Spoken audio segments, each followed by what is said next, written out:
Hello, I'm Greg Cangelosi, and I'm the chairman and co-founder of Baltimore, and also the managing partner of Olive Ventures. And it's my true pleasure to welcome you to our next live session of Founder City. Today's a special session for us, with a special guest and an incredible story of entrepreneurship. Before we get into it, I wanted to remind the startup community to submit your company to our pitch competition on our partner Fundraising's platform. If you're affiliated with an incubator in the state of Maryland, make sure you get your discount code. There's still plenty of time to submit for the pitch. All details can be found at foundercity.com. Today's session is brought to you by Johns Hopkins Tech Ventures, the Chesapeake Digital Health Exchange, and Olive. And it's a special one as mentioned. Today, our good friend Mark Komisky, who serves as the program director for the CDHX, the Chesapeake Digital Health Exchange, which is a 3-year program funded by the U.S. Department of Commerce to advance the digital health ecosystem here in the region.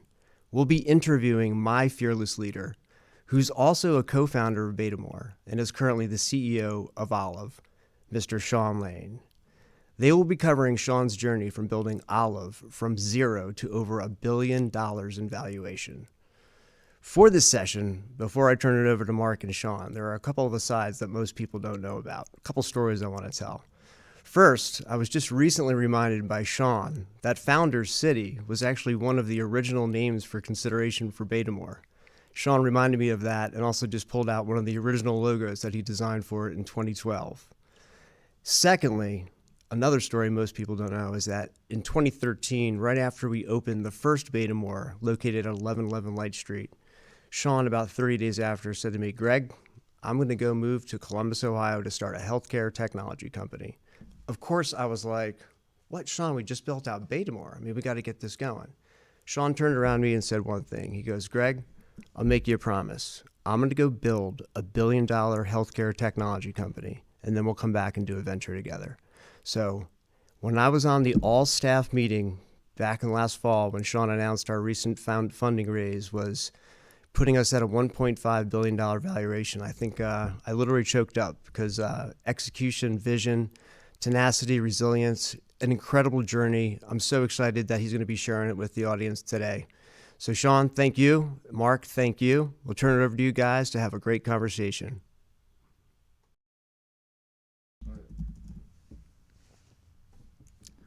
Thanks, Greg. Great to be here today. CDHX, as you said, is a 3-year effort. We're working on connecting entrepreneurs, payers, providers, investors, strategic partners, and customers all around digital health. But we're also paving the way for the next generation of digital health entrepreneurs through inclusion and workforce development, including diversity and inclusion training as well as part of our efforts. And now let's welcome Sean Lane. Great to see you again, Sean. And on behalf of Founders City, CDHX, Johns Hopkins, and all our sponsors, thanks for being with us today. Great to see you too, Mark. It's a pleasure to be here. In honor of you, Sean, I actually wore my deep purple today, just to, in your honor. So. Awesome. Great choice. So first, Sean, tell us a little bit about your background. Like, how did you get here? Well, I mean, when I was a kid, I wanted to be a spy. So I grew up reading, books about Soviet weapon systems and different military strategies. I got into military intelligence after undergrad. I went to Miami, Ohio, grew up in Ohio. And as soon as I became an intelligence officer, one of my first duty assignments was at Fort Meade. So I worked at NSA most of my career. That's what brought me to the Baltimore area. I spent 10 years in Baltimore, but really pursuing that intelligence career. And even when I got out of NSA, my first company was in military intelligence. Started right there in Baltimore. That's great. And is there anything specific from your military training that really sort of brought you to this moment and really sort of maybe fueled a part of Olive? Absolutely. So I actually think that, much of my time in intelligence has shaped, things that I do every single day right now from a technology perspective. It was actually at NSA when I started to build this kind of internet of intelligence, taking data and sharing it from different systems, dealing with like the biggest big data problems in the world. and it's still what I'm doing now, and now in healthcare. Effectively creating these knowledge graphs, being able to connect systems together that were never connected before, create insights and wisdom and knowledge within these networks. So very, very similar, actually.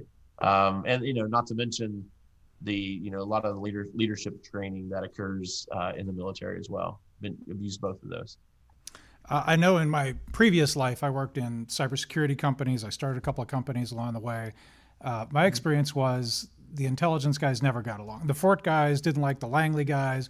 In fact, sometimes they would intentionally do the opposite thing of what the other one did, which I'm sure created all sorts of headaches for. And forget the DISA guys. That's a whole other category altogether. But talk a little bit about kind of your experience in those sort of disparate systems and entrenched players, and like, how does that influence all this? Well, it does in a very big way. The thing that really changed that was 9/11. So after 9/11 happened, the fortresses really eroded and went down. The guard went down on all these different silos. I mean, there are, I think, 13, I can't remember all of them off the top of my head, intelligence community members. And to a large degree, there were, 13 intranets.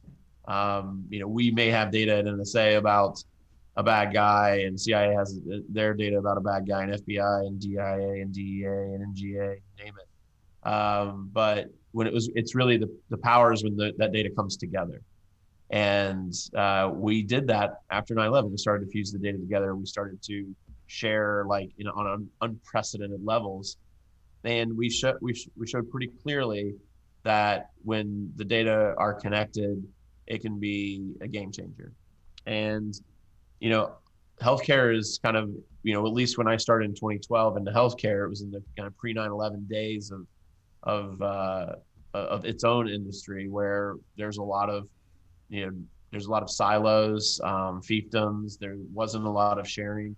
And then, over the course of several years, we've been knocking down those walls, and we've created, this internet. We started sharing data.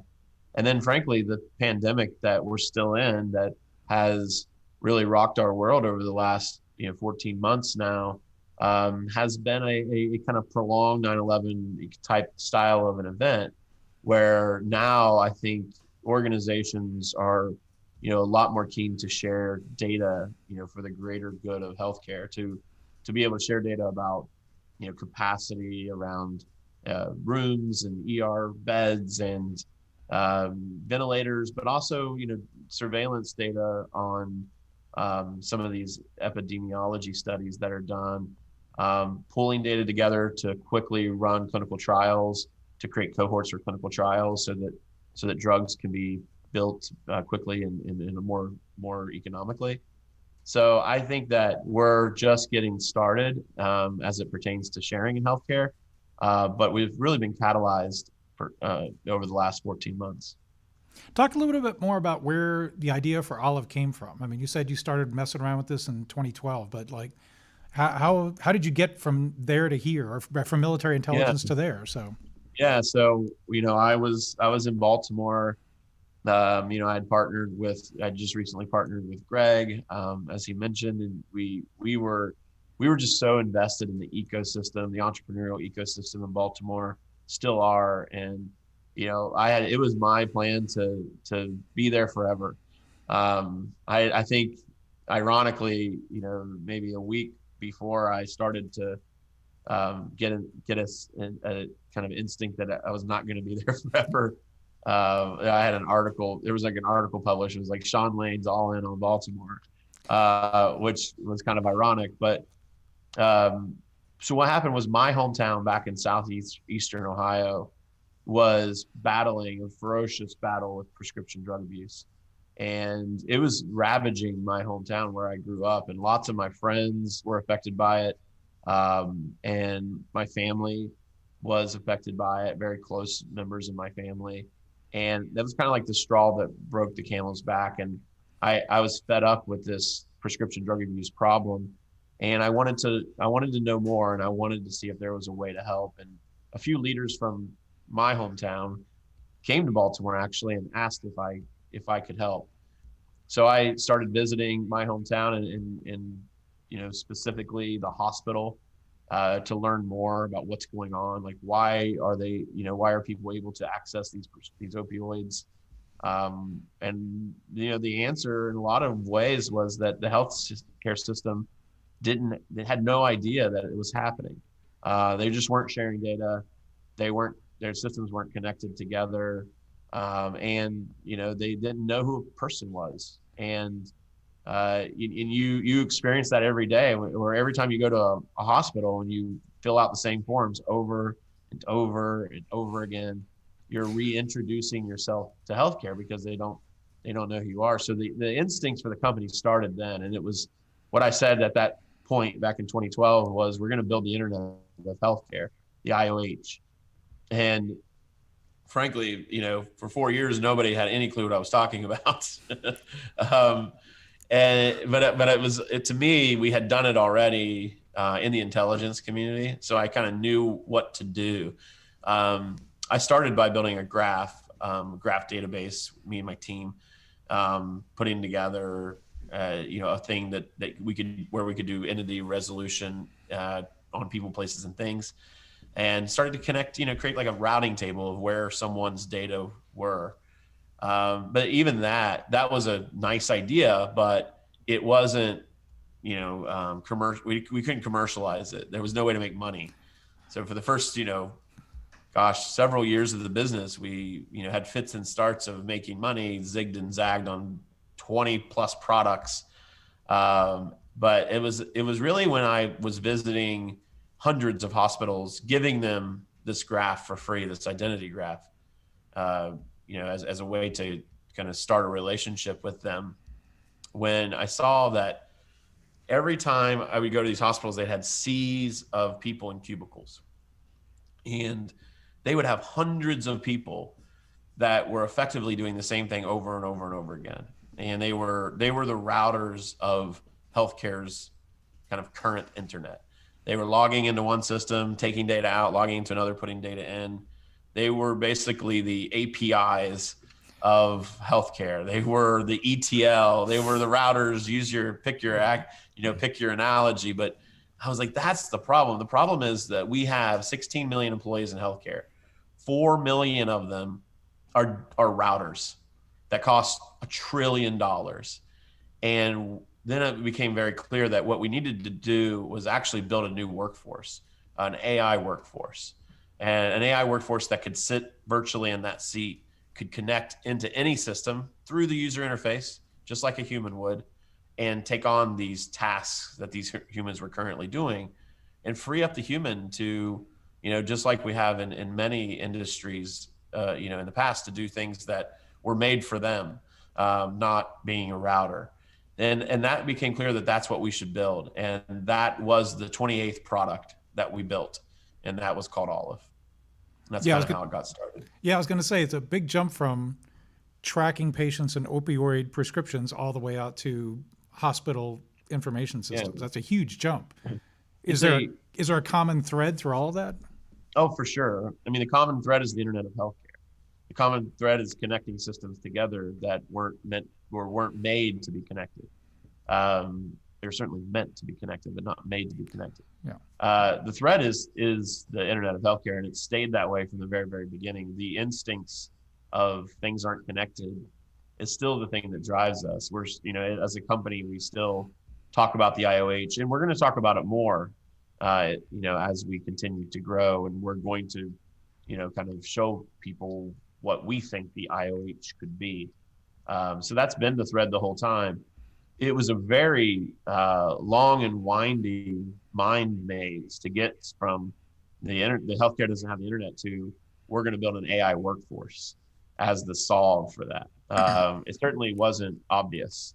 It took us, lots of twists and turns to figure that out. But when it clicked, it was obvious. And then when we built it and we asked hospitals if they would hire Olive, they said yes almost every single time. And it was clear that we had product market fit at that point. And, Olive was flying off the shelves and the unit economics were great. So we just kind of plowed into it and stopped doing everything else. We'll get to customers in a second, but I was a healthcare analyst 20 some odd years ago, and then I sort of went off and did cybersecurity stuff for a while, and now I'm back. One of my questions is why healthcare? I mean, healthcare, in many ways, healthcare hasn't changed a whole lot in 20 years. We might have moved from flat files to relational databases, but from a technology perspective, it's awful. It's an archaic technology and data infrastructure. You've got lots of entrenched tech players. I would say, some people would say Judy Faulkner has done more to keep healthcare data systems in the dark ages than just about anybody else on the planet. You've got regulations, you've got customers who are generally averse to tech innovations or anything like that. You got patchworks of players and providers and all that kind of stuff. A disconnect certainly between the clinical activity and paying for the clinical activity. And then you just mentioned a second ago, there are a ton of the Marks and Marshes and middle management out there that are the glue that make it all work. But most of the knowledge sits in their head. I mean, it's not anywhere embodied in a system. So, I mean, this is a big jump from opioid addiction to like taking on the healthcare system. I mean, this is a big one. I mean, if you were going to pick an industry, this is one of the harder ones to pick. Yeah. And I mean, all the things that you just mentioned are the reasons why we're doing what we're doing. And I, everything that you said, I have, a feeling about, and, a point of view. And also, I think that we'll start with this and say that, like, from this point forward, healthcare is going to be where people go to see the new technologies. From this point forward, healthcare will lead like the other industries. There won't be healthcare getting the seconds of financial services or any other industry. Healthcare is the number one employer in this country, 16 million employees. It's more than, retail or consumer or CPG or any other or resorts and vacation and travel. It's an incredibly vibrant 18% of US GDP, $3.6 trillion of spend per year. There's only 12 trillion of spend globally. So United States has a clear 25% of all that spend. So there's a huge, vastly important opportunity for us to really go into healthcare and change it. If you look at any other industry, you think about like travel, and what tech company, multi-billion-dollar tech company has changed travel? Well, Airbnb has changed travel. Tesla's changed travel. Uber has changed travel. Lyft has changed travel. These are billion or trillion dollar enterprises. Think about shopping, Amazon. Think about music, Apple. Think about the entertainment, Netflix or Apple. And it's just amazing that pretty much every single industry that you can name, there's a massive tech company that is behind its R&D, but not healthcare. If I say who has changed healthcare, who has innovated in healthcare and made that industry, have an internet-like experience, there's no answer. It's just crickets. And it's definitely not Epic. And look, Epic was, did great things by digitizing a lot of the data of healthcare. But there needs to be a company or several companies with billion-dollar R&D budgets that are going to go in and really fundamentally change the experience that patients get when they interact with healthcare. And I think that opportunity is massive. It's exciting, and it's life or death. I mean, this isn't the same as, social media. This is people. These are people's lives. These are issues with, a rare disease that gets diagnosed to someone who is close to you, who's 30 years old, with their whole life ahead of them, and they rely on the healthcare system to figure out how to work with that rare disease. And to think that healthcare system doesn't have the opportunity to benefit from a multi-billion-dollar R&D budget when you have your family's life or your friend's life depending on it. It's time. It's definitely time. What do you think has been the biggest obstacle to somebody disrupting the healthcare market? Well, I think that it's been very difficult to build a massive company inside healthcare. there are so many headwinds. All those things that you rattled off are the reasons that we exist, but they're also the reasons that many startups have not been able to achieve the kind of scale that's required to make that broad of an impact. A lot of companies fail to get out of pilot mode, when they're starting, and it's a really difficult kind of scenario where you have 200 of the nation's largest health systems out there that do $1 billion of revenue or more. They're kind of the gatekeepers for a lot of this technology. And if you can't get out of the pilot mode with those gatekeepers, then you're not going to have much opportunity to succeed. And there's also even if you did get to that point and you start to scale your company and you find product market fit and you're in rarefied air at that point, you get the venture capital backing that you may need to scale. There's like a valley of acquisition that is kind of occurs like crazy in healthcare between, call it 100 million of enterprise value and $1 billion of enterprise value. And most companies just don't come out the other side. They end up getting acquired. It's a great outcome. People are happy. But what it doesn't do is create, that massive scale company that can really, make that change. So I think that's what has kept us from doing it. And just because we need to have the balance sheets to support true innovation. We need to have companies that think about themselves as tech companies, that truly think about, building R&D budgets that take on very big challenges. And I haven't seen it just doesn't happen very often in healthcare. I think it hasn't happened yet. No, and I think it's interesting that, in some ways there was the opioid crisis, obviously. Now we have the pandemic. There's two gigantic healthcare, experiences or things that have happened. One somewhat self-inflicted. I mean, obviously, I think opioid was an issue of people fell through the system.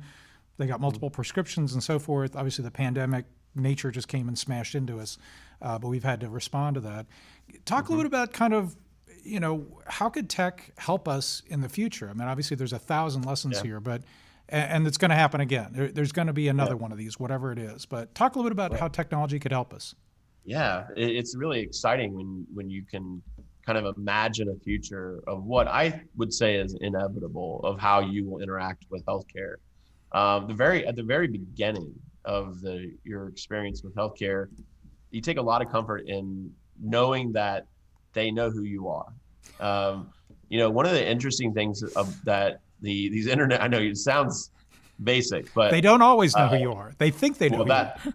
Right. Well, and as a patient, you just don't get any comfort right now in healthcare that they know who you are. You walk in the door, they have no idea who you are.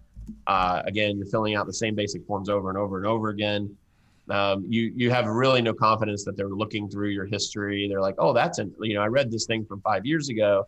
You're telling them things. Is it actually going into your record? You're collecting data. Maybe you got your genome mapped or your WES, like whole exome sequenced. Maybe you have quantified self data from fitness wearables or metabolomics or even glucometer data, and you're not sure that they've ever seen it or ever will. And I think that comfort needs to exist. There needs to be, when I buy something on Amazon, I know they know who I am. I know for a fact they know who I am. And I know that so does Facebook, and so does Uber, and so does Lyft. And the memory that this connectivity gives you as a company is what drives the experience that we expect. And we don't get that experience in healthcare, so it doesn't give us confidence. So at the onset, I think that's important. You've got to create an experience that people value and one that they're used to getting. So that's like number one. That's a very kind of front door piece of it. On the deeper tech side of things, let's talk about like medicine and drugs. Right now, drug development is extraordinarily expensive. To put together the kind of data that you need in order to identify a cohort of people who are candidates for testing a drug is excruciatingly hard. There have been plenty of technology that tried to make it better, tried to make it easier, but the reality is that the data aren't organized, connected, or liquid by any means. technology can change that. Technology can drive down the cost of drug development. It can increase the access to these cohorts of people for clinical trials. To have access to a clinical trial that may give you 2 more months of life it's right there. I mean, they exist, but people aren't connected to them because they don't know they exist, or the doctor treating you doesn't know it exists. But they could have given you 2 months to go to see your kid graduate, and the fact that that's true is something that it's awful that it exists that way, but we can change it. We can make it so that these cohorts are easily identifiable because the data is connected, and clinical trial costs can go down. That means more drugs will be developed. So not just drugs for, type 1 diabetes, but very specific drugs that may only apply to a population of 10,000 people. But because it was cheaper to make, you can scale down to those numbers. You can create personalized medicine. And that changes life expectancy. I mean, that's a big deal. That's one example. There's one thing that you mentioned earlier. You said I think the words you used were like the Mark and Marcia or of middle management. Yeah. So here's another kind of thing that is inevitably going to happen in healthcare. You're absolutely right that the wisdom and institutional knowledge of healthcare is in the brains of humans for the most part. It's sitting in the brains of the human.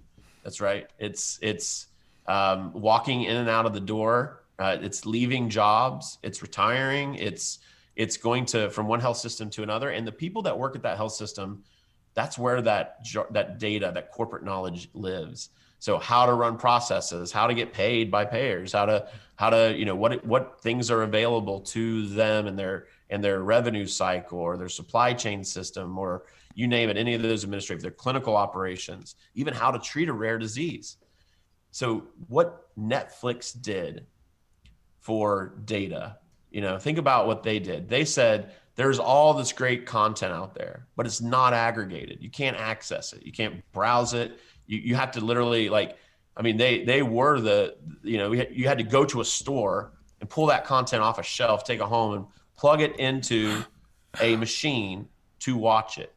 That's what content was before Netflix. Now Netflix then went and grabbed up all that, aggregated it, made it viewable and sortable, and even knew who you were so they could recommend the right data. That's what needs to happen with the data, with the information that's in Mark and Marcia's head, as everybody should have ubiquitous access, democratized access to the administrative know-how of how to run an operating room or rev cycle or supply chain. And that content aggregation and dissemination, while those words may not be sexy, they will change everything. So those are some examples. Yeah, I think you're here at a really interesting moment too. I mean, this whole COVID pandemic, for all the horrors it's done, it really has made telemedicine explode. And it really has opened up all these questions about remote patient monitoring. This whole notion in our healthcare system that a clinical event is when I go to the doctor and I'm in a building and they see me. That's like the event. And that's the only time they collect data is a little bit crazy. And so this notion that I could now have data outside a clinical setting, and that data could be incorporated with other data, and that you could see me and I wouldn't have to get up and drive across town and sit in a waiting room and do all those kinds of things. That is all incredibly powerful stuff and is going to keep driving all of this. I mean, some of the major health systems, I think, are continuing to say that even after the pandemic, they fully expect that 20 to 25% of their revenues will continue to come through telemedicine visits. And so I think that's just absolutely huge. And so redefining that whole user experience, just like Uber did. Uber, changed transportation, but fundamentally what they did was they changed the user experience in a fundamental way. And I think that's one of the opportunities you have before you, which is really super exciting. Yeah, no, absolutely. And, with this virtual medicine, before the pandemic and still the case, but changing, is that medicine's very macro. Like you go and you experience it. It's usually something acute, maybe it's a once a year an appointment, or you have something wrong, so you go to the hospital. They're very acute events. They're low frequency. And what technology does is actually changes access, which makes it high frequency. So if you can go from macro medicine to micromedicine, to nanomedicine, to where I can text a doctor back and forth a couple times a week or a month. That access changes frequency, which changes your experience. And I think we're in the middle of that. We're in the beginning of that, where it's going from macro medicine to nanomedicine. A virtual visit somewhere in the micro medicine kind of domain. But the frequency, your frequency when you have access will change. Just like buying, renting DVDs. Maybe you rented a DVD once a month. You went to Blockbuster with your family and you rented a DVD. But now with Netflix, you might watch it every single night. And your access changed, therefore your frequency changed. And when medicine becomes high frequency and it becomes about health and not sickness, it becomes about a prolonged, sustained relationship with someone who's actively helping you be healthy. That's when life expectancy changes. No, that's great. That's fantastic. Let's switch a little bit. Talk about your customers. I think you guys are over 700 now or something like that. What did it take to convince so many, because this is a risk-averse audience. They do not adopt new technology fast. What did you do to convince so many to take the plunge so quickly? Well, so I would first kind of challenge that assumption that they're risk averse. I came into healthcare thinking that. I'd been told that.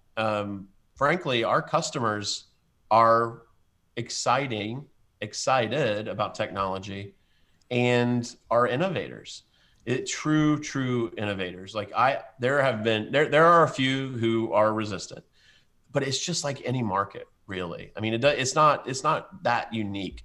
You have your early adopters and your innovators, just like you do with any other market. You just have to read Crossing the Chasm, and it's the same applies in healthcare, right? You have your early adopters and your innovators. You find them, you work with them. You bring your product into the market that way. You then kind of get to the early minority. Now, the early minority of the buyers are the more conservative buyers. They're going to look at the use cases that you developed with the early adopters and the innovators. They're going to look at the proof points. They're going to look at the results. They're the ones who are going to make the reference calls. They're the ones who are going to say, show me what you did already for others. But you just have to build to that, just like you would any other company and any other enterprise. But you got to find those early adopters. You got to find those innovators. And then you got to kind of cross that chasm into your early adopters with proof points. We were just able to do that. We were able to cross the chasm. We have over 700 hospitals.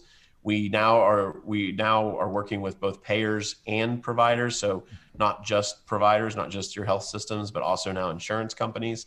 So we're kind of growing our market. But yeah, I oftentimes think about the trope that healthcare is not innovative. But when I go and talk to these leaders, these executives, the C-suites of these health systems, they really are. That is changing. It's changing rapidly. They're expected to innovate. They make good salaries and they want to keep it, and they want to make sure that they're innovating. They want to make sure that they're driving change. And a lot of them are physicians, in these executive positions.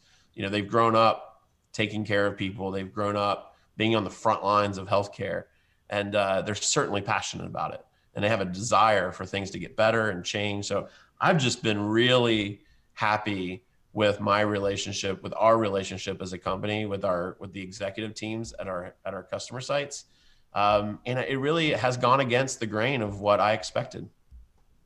Talk a little bit more about what was your pitch to your early customers? Yeah, so we basically in the beginning we said, look, we have an AI worker and her name is Olive. And they said, whoa, it's a she? It's like, yes. And we explained that we want this to be another employee of yours.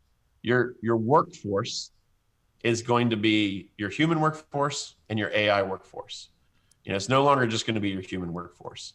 You're going to hire these AI workers. They're going to come in and they're going to do various tasks for you. And we'll do it, more efficiently, more economically, and they'll get smarter at scale, because every single time a customer like you signs up, the system gets smarter and you benefit from it. So if you're customer one, when customer two signs up, you benefit. When customer three signs up, you benefit. all the way to customer 700.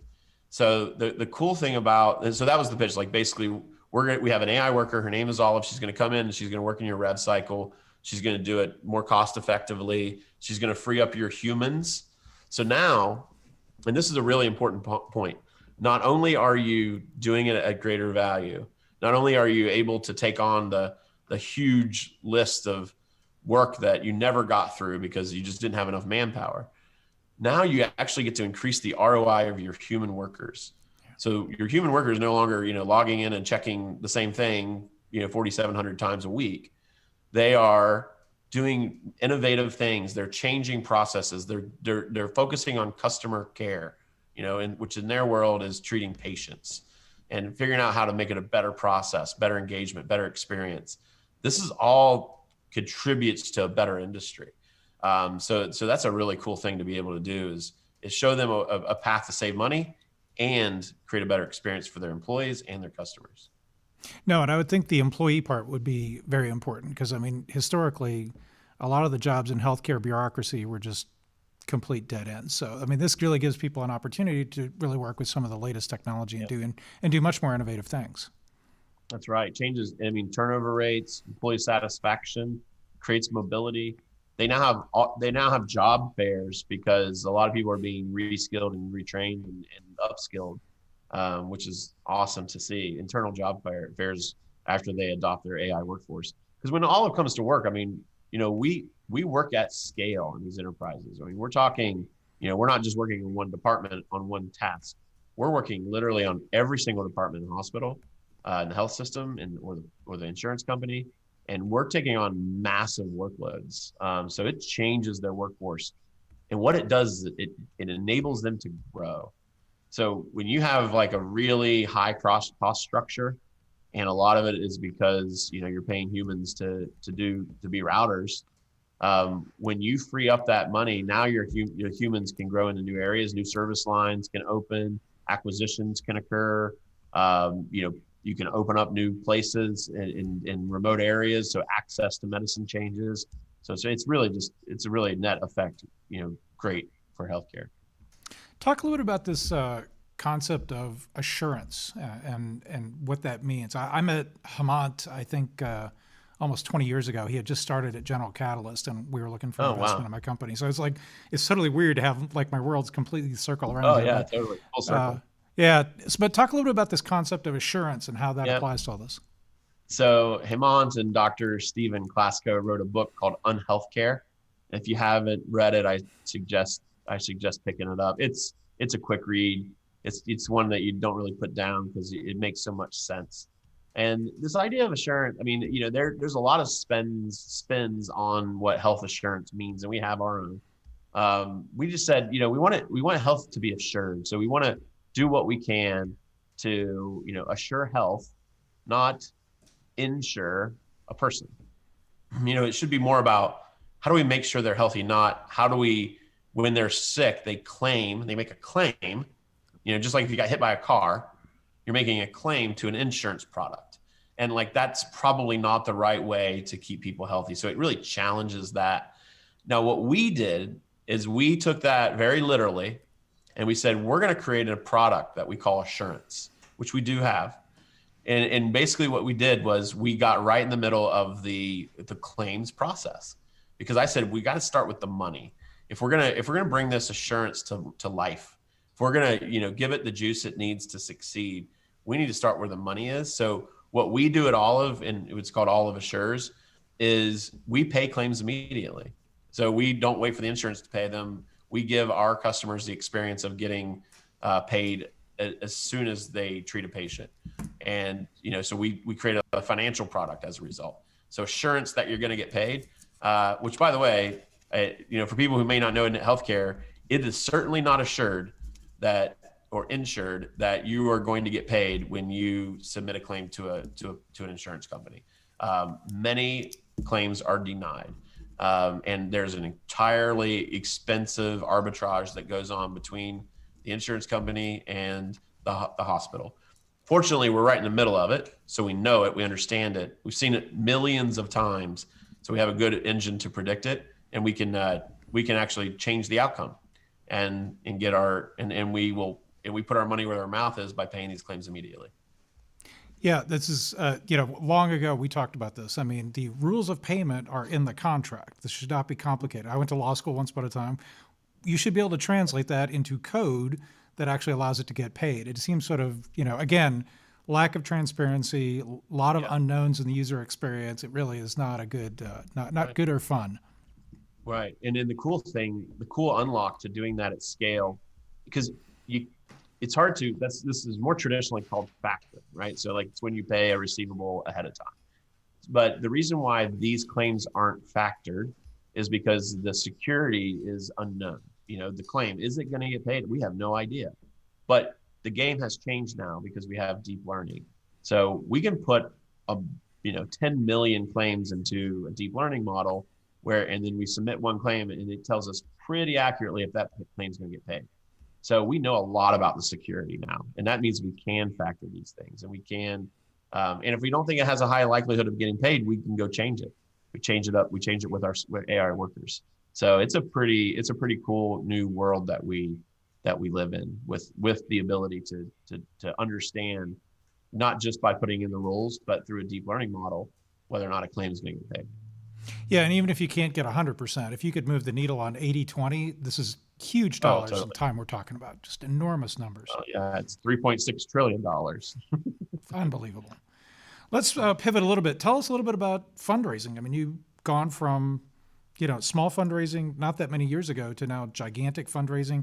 Like, what's the story to an investor? I mean, I've raised, tens of millions of dollars, not hundreds of millions of dollars, but whether you're raising $1 million or 400 million, as I think you guys have, the story has to change. It has to grow. It has to be commensurate with the amount of money you're talking about. So tell a little bit about that experience.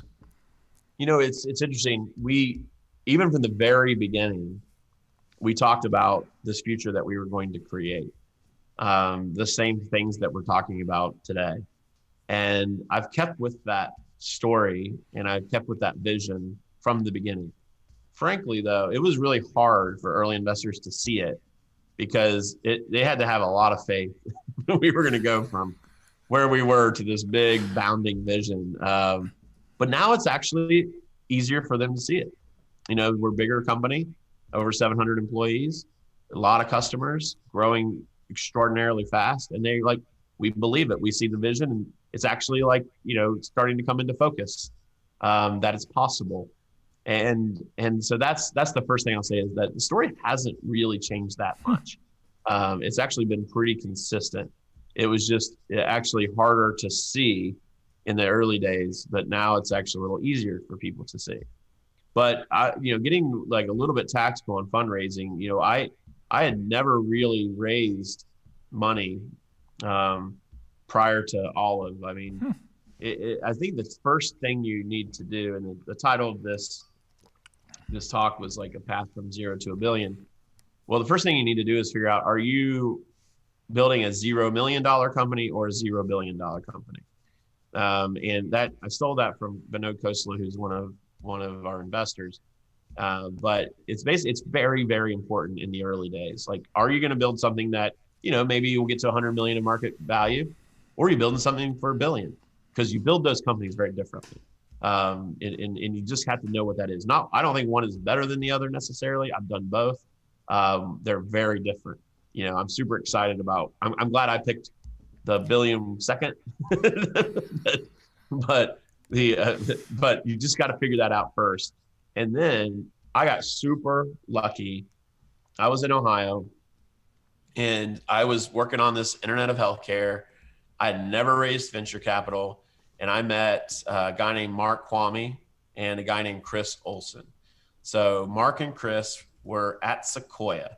Mark was at Sequoia for 12 years. He was the first investor in LinkedIn. His dad built National Semiconductor. He was like as Silicon Valley as you could imagine. And Chris Olson was at Sequoia for 6 years, also an incredible investor. He kind of sourced and invested in Klarna, which, if you're familiar, I think they just hit like they're tens of billions. I don't know if they're public about their valuation, but they're tens of billions. So I had these like great investors that I happened to meet in Ohio. And we started talking, and they realized like, hey, you're not a like, you may have grown up on a farm, but you're not like what we would expect coming from a small town in southeastern Ohio. You're talking a lot about technology, because I was talking to them about technology, and I talked to them about my background at NSA, and they were like, what are you up to now? And I said, well, I want to build the internet of healthcare. And they said, whoa, that sounds big. And they said, you need to don't go build another small company. You need to build a multi-billion-dollar company. You need to change the entire industry. You need to build the internet of healthcare. And they're like, we're going to leave Sequoia. We're going to start a new fund, and you'll be our very first investment. And that's how I raised the Series A. And they said, one catch, you got to move to Columbus, Ohio. And I said, whoa, I'm all in on Baltimore. Like literally said it in the paper 2 days ago. They said, no, you have to move to Ohio, because we're going to prove that you can build multi-billion-dollar companies outside of Silicon Valley. And I was like, well, Baltimore's outside of Silicon Valley. But they said that we want to prove that you can do it in the Midwest, because it's like the 8th largest economy in the world, and you gotta do it with us. So I reluctantly made the decision to move, but it was really this idea of moving to the island and burning the boats, doing something really that I've never even contemplated before, building a massive company, and I couldn't get it out of my head that it was even possible. So it was those venture capitalists that really opened my eyes to this idea that you could build such a big company. So that was like Series A, and then we ran out of money, and it became time for Series B. And I said, okay, guys, how do I raise money from venture capitalists? Asking our current investors. By the way, the name of their firm is Drive Capital, that they started. So I'm asking the guys at Drive, like, how do we raise money? And they're like, I'll tell you exactly how to do it, but you have to do exactly what I say. And I said, perfect. So they said, you need to, because you live in Ohio, you need to go to Silicon Valley and don't leave for 30 days. Stay every single day there, including the weekends, because you got to be completely 100% focused, and you don't drag it out. You start on a specific day and you stop at a specific day, and you tell them you're going to sign a term sheet in 30 days. And then your deck needs to look like this. And they told me exactly what to put in the deck, and I put exactly that in the deck. And then it said, we'll make the connections for you. So they connected me to all the big name VCs all up and down Silicon Valley, and I got an Airbnb, and my first time was in Palo Alto. And I went up and down Sand Hill Road, because that was still a thing then, before everybody moved to the city. And I did exactly what they said. And I told everyone that I was going to sign a term sheet in 30 days. And I signed a term sheet on the 30th day, and I got on a plane and I came back to Ohio. I did that I did that for B, I did that for C, D, E, F, G. So every single round I did the exact same thing. Now, the reality is I didn't do it on G or whatever one we're on now, the last three, because they all happened during COVID, and I was sitting, in my behind my camera. But for all the other ones, I deployed. I'm an ex-military guy, so I considered it a deployment, and it worked every single time. 30 days to a term sheet. That's a great story. That's fantastic, and it's great that you had guides. I always say that it's important to get guides who can sort of help guide you through the important pieces like that. That's fantastic. Talk briefly about sort of what it's been like to scale up. I mean, you've got, what now, 3 companies, or you guys just acquired, was it Verada, and you're starting Circulo, and there's a lot of stuff going on, a lot of hiring. Talk a little bit about scaling up. Yeah, it's incredible. It's incredible. It's such a, when these things go, as somebody told me this a long time ago, he said to me, when these things go, they really go. And I'm like, what does that even mean? Like, what? It's like, of course, that's like the most obvious statement. But then this year, I'm like, when these things go, they go. Like I know exactly what he means by that. A year ago today, we had about 200 employees. We're about in the 190s. As of today, we're over 700. That was a year ago. So We've added 500 people in 1 year. Now, granted, some of that was through acquisition. We acquired Verada Health, incredible team. We acquired just recently Empiric, which is an incredible team, doing very different things. Verada and prior authorizations. very much believing in the Internet of Healthcare alongside us. And then, I call these IOH companies. And then Empiric was doing the exact same thing with data and aggregation around the OR, around the operating room.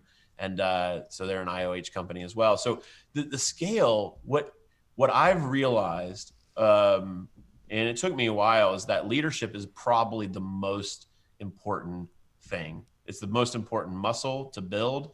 It's the most important skill. And frankly, I had a ton to learn.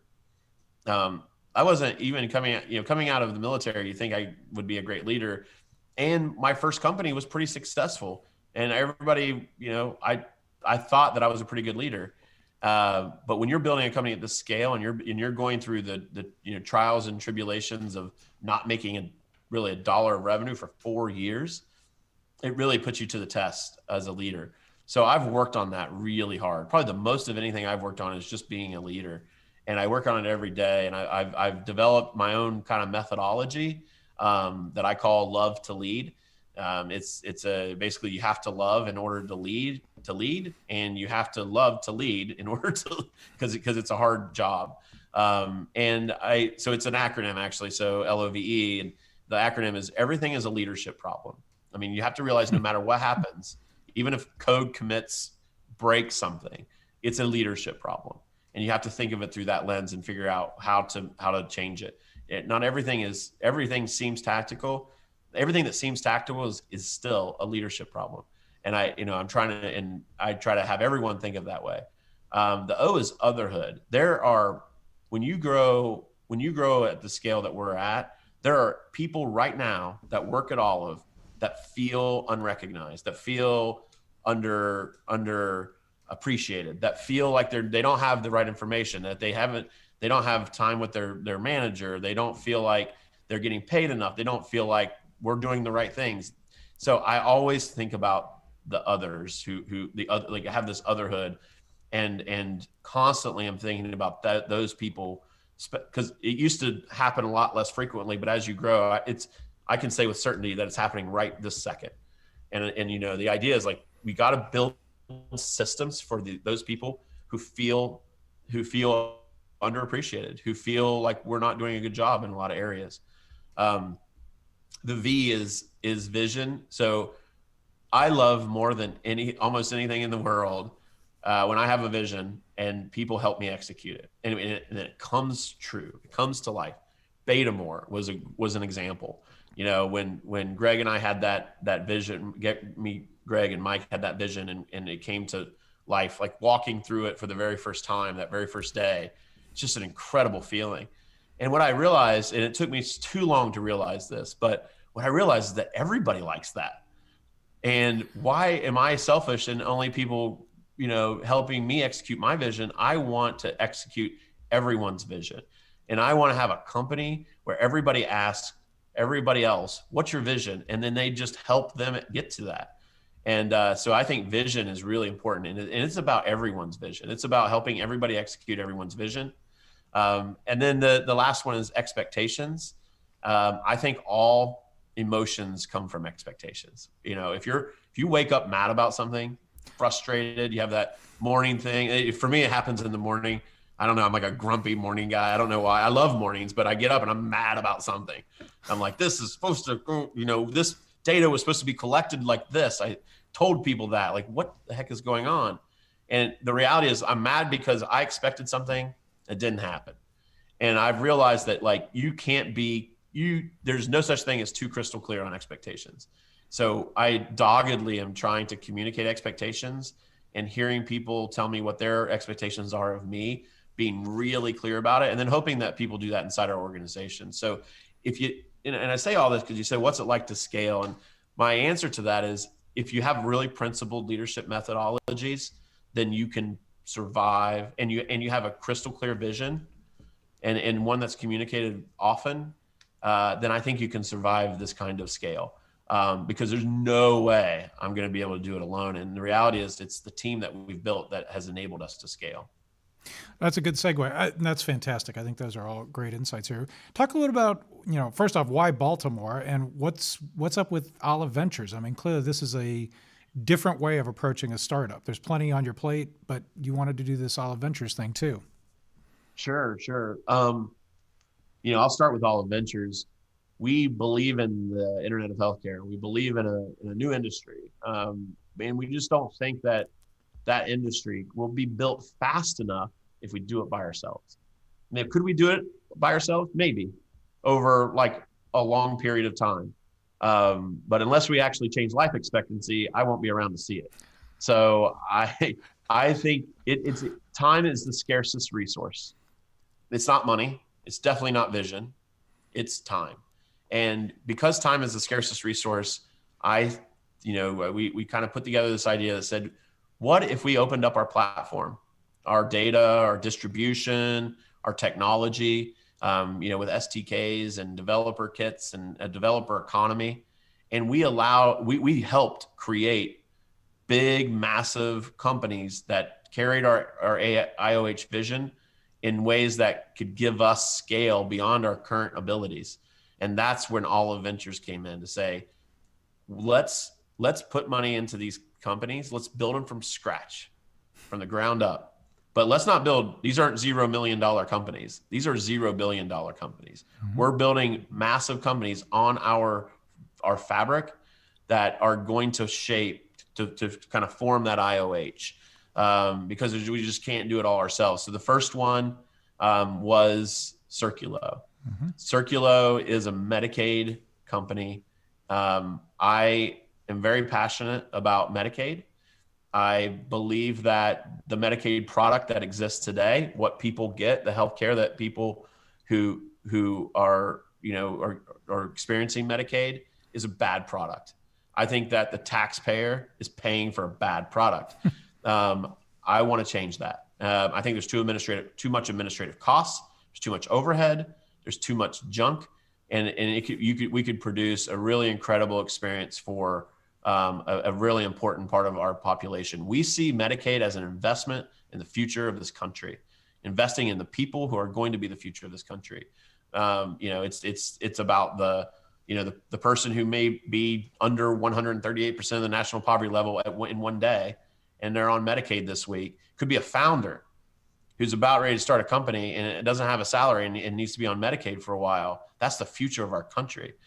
So I'm super passionate about Medicaid. And we said, if we could have all of data, all of distribution, all of technology, could we build a better insurance company? And our answer was yes, we think we can. And so Circulo is 18 people right now. It's growing. It's exciting. It's we're taking on a huge industry. Yeah. It is not for the faint of heart. There are a lot of people hoping we do not succeed, but there are more that hope we do. So I think it's going to be really interesting to see that play out. But it certainly isn't our last one. We're going to do probably 4 or 5 this year. Wow. We're talking $0 billion companies, massive companies. And I couldn't be more thrilled to have Greg leading that effort. Greg and I have been close for a long time. But he is able to help people see or help people execute their vision. Go back to the love to lead methodology. Greg embodies that. He's a great leader.